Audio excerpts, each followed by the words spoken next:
يا بلبل الأغصان غرد مدى الأزمان عن أهل وحي الله عن حملة القرآن. يا بلبل الأغصان غرد مدى الأزمان عن أهل وحي الله عن حملة القرآن. یہ جانوروں اور کھیتیوں میں سے حصہ رکھتے، کہتے ہیں یہ اللہ کا حصہ ہے اور یہ ہمارے شریکوں کا حصہ ہے۔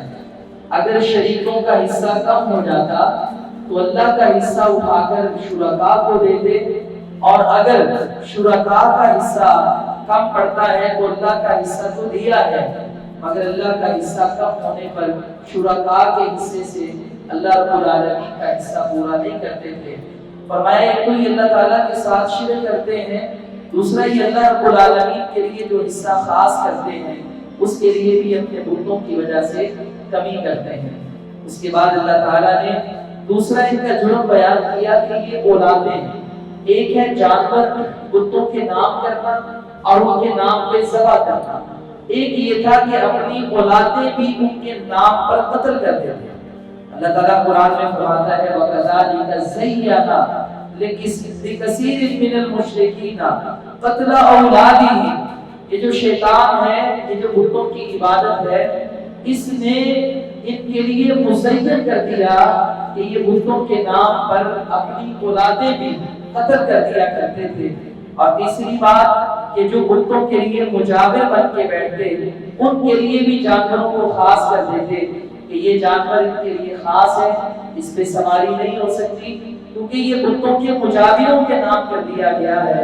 چوتھا جرم اللہ فرماتے ہیں کہ جب جانور بچہ دینے کے قابل ہوتا تو کہتے کہ جو بھی اس کے پیٹ میں ہے یہ خالصۃ لذکورنا محرمۃ، یہ ہمارے مردوں کے لیے خاص ہے اور ہماری عورتوں پہ حرام ہے۔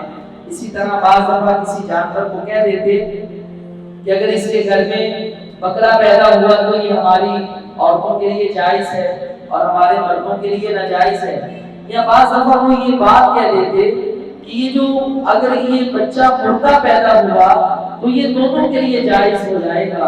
اللہ تعالیٰ نے یہ چار چیزیں بیان کرنے کے بعد دراصل بتایا یہ ہے کہ مشرکین مکہ حلال اور حرام کا اختیار اپنے پاس رکھتے، وہ جس کے لیے چاہتے جو چیز چاہتے وہ حلال کرتے، جس کے لیے جو چیز چاہتے وہ حرام کرتے، حالانکہ یہ اختیار صرف اللہ رب العالمین کا ہے۔ نبی علیہ السلام نے ایک دفعہ اپنے آپ پر شہد کو حرام قرار دے دیا، اللہ تعالیٰ نے اس بات سے بھی منع کیا لما تحرم ما احل اللہ لک، اے نبی جس چیز کو آپ کے لیے اللہ نے جائز قرار دیا ہے آپ اس چیز کو حرام کیسے قرار دے سکتے ہیں؟ یہ حلال اور حرام کا اختیار صرف اللہ رب العالمین کے پاس ہے۔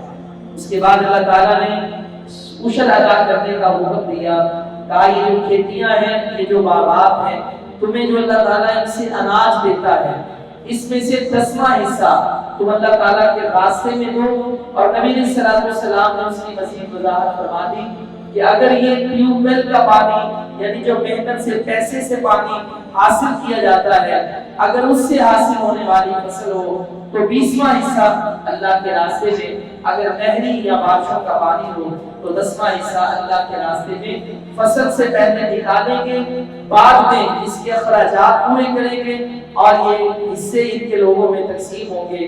اس کے بعد اللہ تعالیٰ نے 10 چیزوں کا ذکر فرمایا، کہا یہ 10 چیزیں حرام ہیں، ناجائز ہیں۔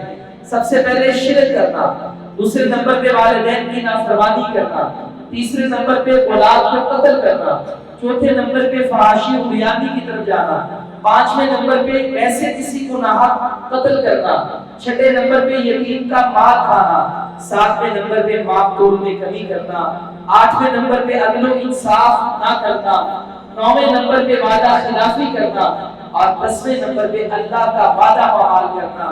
کہا یہ 10 چیزیں ہیں کہ جن سے اللہ تعالیٰ تمہیں منع کرتا ہے اور ان کی جو پازیٹیو مثبت انداز ہے ان کے کرنے کا حکم دیتا ہے، یعنی توحید کو اپنائیں، والدین سے اچھا سلوک کریں، ماپ توڑ میں کمی نہ کریں، پورا تولیں، پورے معاملات کریں، باہم عدل و انصاف کریں، وعدے پورے کریں، ان سب باتوں کا حکم اللہ تعالیٰ تمہیں دیتا ہے۔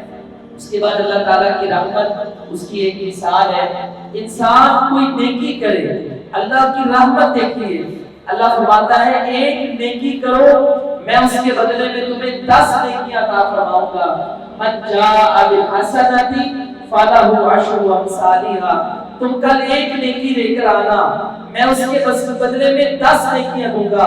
فرمایا ومن جاء بالسیئۃ فلا یجزی الا مثلھا، گناہ لے کر کے آؤ گے ایک کے بدلے میں 10 نہیں ملیں گے، ایک گناہ ایک ہی تصور کیا جائے گا۔ یہ اللہ کی رحمت ہے کہ وہ ایک گناہ کو ایک قرار دے گا، جبکہ ایک نیکی کو اللہ تعالیٰ 10 نیکیوں کے برابر دے کر کے آئے گا۔ پھر اس کے بعد اللہ تعالیٰ اپنی ساری زندگی اللہ کے نام وقف کرنے کی دعوت دیتا ہے۔ قل ان صلاتی و نسکی، اے نبی اعلان کر دیں میری نماز اور میری قربانی، ومحیایا ومماتی، اور میری زندگی اور میری موت للہ رب العالمین، صرف اللہ کے لیے ہے۔ میرا جینا، میرا مرنا، میری ہر عبادت صرف اللہ رب العالمین کے لیے۔ وبذالک امرت وانا اول المسلمین، مجھے اسی بات کا حکم دیا گیا اور میں پہلا مسلمان ہوں۔ اللہ تعالیٰ نے یہ جو عقیدہ ہے کہ انسان جو بھی کام کرے خالصتاً اللہ رب العالمین کی رضا کے لیے۔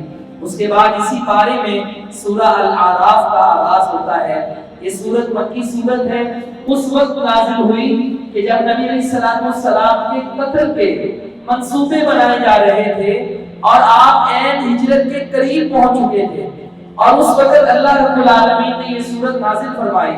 اس سورت میں اللہ تعالیٰ نے سابقہ قوموں کی ہلاکتوں کا ذکر کیا، قوموں کا سرسری جائزہ دیا، ان کے گناہوں کا ذکر کیا، پھر ان پر جو رب کے عذاب آئے اس کا ذکر کیا۔ یہ تنبیہ تھی مشرکین کے لیے اور حوصلہ تھا مومنین کے لیے کہ گھبرانا نہیں ہے، اگر یہ لوگ اللہ کے رسول علیہ السلام کو جھٹلائیں گے تو اللہ رب العالمین کا عذاب ان کا استقبال کرے گا۔ اس کے بعد اللہ تعالیٰ اس کے آغاز میں حضرت آدم علیہ السلام کی تخلیق کا ذکر کرتا ہے۔ اللہ تعالیٰ نے یہاں پر سورہ البقرہ میں تخلیق آدم کا ذکر کیا، وہاں پہ سرسری سی بات تھی۔ یہاں پہ اللہ تعالیٰ نے آیت نمبر 12 سے لے کر 25 تک ذرا تفصیل سے بیان کیا۔ فرمایا ہم نے آدم علیہ السلام کو پیدا کیا، فرشتوں سے کہا کہ سجدہ کر دو، ابلیس نے انکار کیا، وہ ابلیس متکبر ہوا، کہا خلقتنی من نار وخلقتہ من طین، تو نے مجھے آگ سے پیدا کیا، اسے مٹی سے پیدا کیا۔ آگ تو بڑی حاوی ہوتی ہے، وہ جلا کے رکھ دیتی ہے، مٹی کا بڑا کیا کام ہے، تو میں اس کو سجدہ کروں؟ اس بات پر وہ انکاری ہوا، اللہ تعالیٰ کے مقرب بندوں سے نکل گیا، جنت سے دھکار دیا گیا، کہنے لگا یا اللہ مجھے مہلت دے دے۔ اللہ نے کہا تجھے مہلت ہے قیامت تک کے لیے۔ اللہ رب العالمین نے اسے مہلت دے دی۔ اس کے بعد اس نے قسم کھائی، کہنے لگا یا اللہ فبعزتک لأغوینہم اجمعین، تیری عزت کی قسم میں نے سب کو گمراہ کرنا ہے، میں ان کے آگے سے آؤں گا، ان کے پیچھے سے آؤں گا، دائیں اور بائیں سے آؤں گا، میں نے آدم کے بیٹے اور بیٹی پر حملہ ضرور کرنا ہے، اس کا ایمان برباد کرنا ہے۔ پھر اس کے بعد اس نے آدم علیہ السلام کے دل میں وسوسہ ڈالا، کہنے لگا تو یہاں پہ ہمیشہ رہنا چاہتا ہے؟ اللہ تعالیٰ نے یہ جو تجھے پھل کھانے سے منع کیا ہے نا، اس لیے منع کیا کہیں تو یہاں پہ ہمیشہ نہ رہے، پھل کھا لے۔ آدم علیہ السلام جنت میں ہمیشہ رہنا چاہتے تھے، جو اللہ نے پھل کھانے سے منع کیا دونوں نے پھل کھا لیا۔ اللہ کہتا ہے جیسا ہی درخت کے قریب کے پھل کھایا، پہلا کام یہ ہوا ہم نے دونوں کا جنت والا لباس اتار دیا۔ اب یہ دونوں جنت کے پتے اتار کر اپنے جسم کو ڈھانپنا شروع کر دیا انہوں نے۔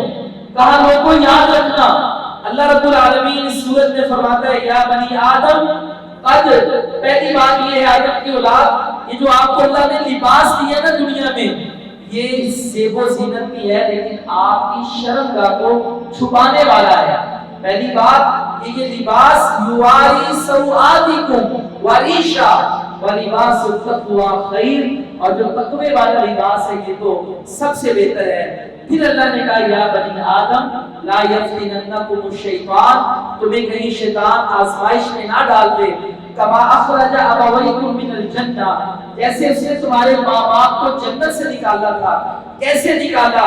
ینزع عنہما لباسہما، اس نے دونوں کا لباس اتارا، لیریہما سوآتہما، وہ دونوں کی شرمگاہ دیکھنا چاہتا تھا۔ ان کو آپس میں بھی نہیں پتا تھا کہ ہمارے باڈی پارٹس کیا ہے، کیونکہ جنت میں پیشاب بہانے کی حاجت ہے نہیں تھی۔ وہ جو جنت کا لباس رب نے پیدا ہونے ساتھ ہی پہنا دیا وہی پہنا ہوا تھا۔ اللہ کہتا ہے یہ لباس اتارنے کا مقصد شرمگاہیں ظاہر کرنا ہے۔ کہا یہ شیطان کا پہلے دن سے ایک ہی مقصد ہے کہ آدم اور آدم کی اولاد کا لباس اتار دے اور ان کو بے حیا بنا دے۔ آج بھی شیطان کا کیا مقصد ہے؟ بے حیائی، فحاشی۔ وہ لباس اتارنا چاہتا ہے، وہ پردہ نہیں رہنے دینا دیتا۔ کل بھی اس کا یہی ایجنڈا تھا، آج بھی یہی ایجنڈا ہے۔ کل بھی وہ اس پر گامزن تھا اور اسی فتنے کا شکار، اسی آزمائش کا شکار اس نے حضرت آدم اور حوا کو کیا اور آج وہی انسانوں کو کر رہا ہے۔ اس کے بعد اللہ تعالیٰ نے مسجد کا ادب بیان کیا۔ کہا آپ صورتحال میں تم نے لباس پہنا ہوتا ہے، کام کاج کے لیے گندا میلا، ایسا لباس مسجد میں نہ پہن کے آیا کرو۔ خذوا زینتکم عند کل مسجد، مسجد میں جب بھی آؤ تو اچھا لباس پہن کے آؤ، یہ مسجد کا ادب ہے۔ اس کے بعد اللہ تعالیٰ نے معذب قوموں کا ذکر کیا، یعنی وہ قومیں جن پر اللہ رب العالمین کا عذاب نازل ہوا، اللہ تعالیٰ نے اب ان کا تذکرہ کیا۔ سب سے پہلے قوم نوح کا ذکر ہے۔ اللہ تعالیٰ نے ان کا ذکر کرنے سے پہلے اصحاب اعراف کا بھی تذکرہ کیا۔ اس سورت کا نام اعراف اس لیے رکھا گیا ہے، یہ جنت اور جہنم کے درمیان ایک مقام ہے۔ اس مقام پر وہ لوگ ہوں گے کہ جن کے گناہ ہوں گے لیکن ایسے گناہ نہیں ہوں گے کہ ان کو جہنم میں داخل کیا جائے۔ ان کی نیکیاں بھی ہوں گی لیکن اتنی پاورفل نیکیاں نہیں ہوں گی کہ ان کو جنت میں داخل کیا جائے۔ برابر ہوں گے، نہ جہنم میں جانے کے لیے نہ جنت میں جانے کے لیے۔ اللہ تعالیٰ انہیں اس مقام پر ٹھہرا دے گا۔ اس مقام کو کہتے ہیں جنت اور جہنم کے درمیان اعراف، اور اس کے رہنے والوں کو کہتے ہیں اصحاب اعراف۔ اللہ رب العالمین فرماتے ہیں یہ یہاں پر بیٹھ جائیں گے، جنتی جنت میں جا رہے ہیں ان کو بھی دیکھ رہے ہیں، جہنمی جہنم میں جا رہے ہیں ان کو بھی دیکھ رہے ہیں۔ جنتیوں کو یہ کہہ رہے ہیں کہ تم بڑے مزے میں ہو، اللہ کی تم پر بڑی رحمت ہے، آتے جاتوں کو سلام کریں گے، تم پر سلام ہو۔ جو جہنم میں جا رہے ہوں گے انہیں کہیں گے دیکھو نہ تمہاری چگاہٹ کام آئی، نہ تمہارا مال کام آیا، نہ تمہاری عزتیں کام آئی، تم نے جھٹلایا اللہ اور اس کے رسول کو، آج اللہ نے تمہیں جہنم میں داخل کر دیا ہے۔ اللہ تعالیٰ ان پر رحم کھائے گا، ان کی نیکیوں میں اضافہ کر کے بالآخر اللہ تعالیٰ ان کو پھر جنت کا داخلہ عطا فرما دے گا۔ حضرت عمر رضی اللہ تعالیٰ عنہ کبھی اللہ کی خشیت اور ڈر میں اتنے خوف زدہ اور غم زدہ ہوتے، آخرت کی یاد میں رو دیا کرتے، کہا کرتے تھے اللہ مجھے برابر کرتے، میرے نیکیاں میرے گناہ برابر ہو جائیں۔ حالانکہ کتنے عظیم انسان تھے، لیکن جب رب کا ڈر، جب میزان اور محشر کا منظر سامنے آتا ہے تو بندہ کہتا ہے یا اللہ میرے عمل اتنے نہیں ہیں کہ میں جنت میں چلا جاؤں، لیکن تو مجھے برابر کر دینا، اعراف میں کر دینا کہ جن کو تو نہ جنت میں بھیجے نہ جہنم میں، اور آخر میں ان پر رحمت کر کے انہیں جنت کا داخلہ عطا فرما دے۔ اللہ تعالیٰ نے عذاب والی قوموں کا ذکر کیا، ان میں قوم نوح کا سب سے پہلے ذکر کیا۔ کہا آئے ان کے نبی نوح ان کے پاس آ کر کے ان کو دعوت دی، کہا میری قوم میں رب کا پیغام تمہارے تک پہنچانے آیا ہوں، یہ پیغام مان لو۔ انہوں نے نہ مانا، 950 سال 50 کم 1000 سال تک دعوت دیتے رہے، نتیجہ نکلا 70-80 بندے مسلمان ہوئے۔ اللہ نے کہا ان کو کشتی میں سوار کر لے، پانی کا عذاب ان کی قوم پہ نازل کیا اور یہ باقی سارے کے سارے تباہ ہو گئے۔ اس کے بعد اللہ تعالیٰ نے قوم عاد کا ذکر کیا۔ یہ قوم عاد، ان کو کسی نے بتایا کہ یہ نوح علیہ السلام کی قوم اس لیے ہلاک ہوئی کہ وہ پانی کا عذاب نہ برداشت کر سکی، انہوں نے پہاڑوں میں گھر بنا لیے۔ کہا کوئی بات نہیں، ہم اگر اتنے بلند پہاڑوں میں رہتے ہیں، پانی کا عذاب آ بھی گیا، ہمارا کیا بگاڑے گا، ہم تو پہاڑوں میں رہتے ہیں۔ اللہ تعالیٰ نے حضرت ہود علیہ السلام کو ان کے پاس بھیجا، انہوں نے ان کو دعوت دی لیکن انہوں نے ٹھکرا دی، چند بندے مسلمان ہوئے، اللہ نے ان پر تیز ہوا کا عذاب بھیج دیا۔ پہاڑوں کی بلندیوں پہ ہوا بھی بڑی سخت ہوتی ہے، کبھی آپ پہاڑوں پہ جائیں جتنی ٹاپ پہ کھڑے ہوتے اتنی تیز ہوا آئے گی۔ اللہ نے پانی کا بھی ہواؤں کے عذاب سے 7 دن اور 8 راتیں ہوا چلی۔ اللہ کہتے ہیں ایسے گرے ہوئے تھے جیسے آندھی چلے پر درخت گرے ہوئے ہوتے ہیں، ایسے کی لاشیں پڑی ہوئی تھی۔ تباہ کر دیا اللہ نے۔ قوم سمود کا ذکر کیا جنہوں نے کہا کہ ہمارے لیے کوئی نشانی لاؤ، اونٹنی لاؤ، اللہ نے اونٹنی دے دی، انہوں نے اونٹنی کو کاٹ دیا، زندہ کو قتل کر دیا۔ اللہ تعالیٰ نے فَدَمْدَمَ عَلَيْهِمْ رَبُّهُمْ بِذَنبِهِمْ فَسَوَّاهَا، اللہ نے انہیں پیس کے رکھ دیا اور ان پر چیخ کا عذاب آیا۔ یہ جو چیخ ہے نا کیسے بندے کو مارتی ہے، عام طور پہ جو بم دھماکہ ہوتا ہے نا، بم دھماکے کے پارچے لگنے سے اتنے لوگ نہیں مرتے جتنے لوگ بم کی آواز سے مرتے ہیں۔ یعنی آواز اتنی خوفناک ہوتی ہے کہ جو دل اور دماغ کی شریانیں پھاڑ دیتی ہے اور لاشیں ہوتی ہیں، ناک اور کان سے خون بہ رہا ہوتا ہے، منہ سے خون نکل رہا ہوتا ہے۔ اللہ نے چیخ کا آواز کا عذاب بھیج کر ان سب کو تباہ کر دیا۔ اس کے بعد قوم لوط کا تذکرہ ہے، انہوں نے بھی جھٹلایا، یہ مردوں سے بدکاری کرتے تھے، لواطت اس کو کہتے ہیں، عورتیں چھوڑ کر مرد سے بدکاری کرتے تھے۔